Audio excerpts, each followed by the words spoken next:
En tout cas, ces Oscars sont les premiers de l'ère post-Weinstein du nom de ce producteur accusé de viol par des actrices. Jean-Bernard Cadet est en Californie pour BFM TV. Les suites de l'affaire Weinstein, la place des femmes dans le cinéma. Il y aura certainement des prises de position pendant cette cérémonie. Il faut dire que Harvey Weinstein avait un rôle tout à fait central dans le cinéma, Hollywood, et notamment dans cette Académie des Oscars. Ces films à Weinstein ont été nommés 341 fois. Ils ont été récompensés par 81 Oscars et ce soir, il ne sera pas là. Il a été formellement exclu de l'Académie des Oscars. Il n'y aura pas de code vestimentaire, contrairement au Golden Globe où toutes les femmes étaient habillées en noir. Le patron des Oscars dit d'ailleurs il n'est pas indispensable que chacun se croie obligé de faire une allusion à l'affaire pendant son discours au micro. Une façon de dire que peut-être on est arrivé à la fin du cycle et qu'on a déjà beaucoup parlé de cette affaire Weinstein.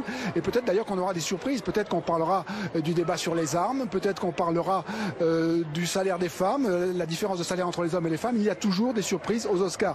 Et il y aura notamment des surprises pour le palmarès parce qu'il n'y a pas de favoris cette année. Il y a quelques grands films, il y a Dunkerque, il y a La forme de l'eau, il y a Three Billboards, Les panneaux de la colère, il y aura des surprises, peut-être d'autres films qui seront récompensés, et espérons en tout cas qu'on ne se trompera pas d'enveloppe cette fois, puisque l'an dernier, Faye Dunaway et Warren Beatty avaient ouvert la mauvaise enveloppe. Les pauvres, c'était pas de leur faute. D'ailleurs, ils vont revenir cette année, c'est eux qui vont ouvrir l'enveloppe du meilleur film. Espérons que cette fois, on leur donnera la bonne.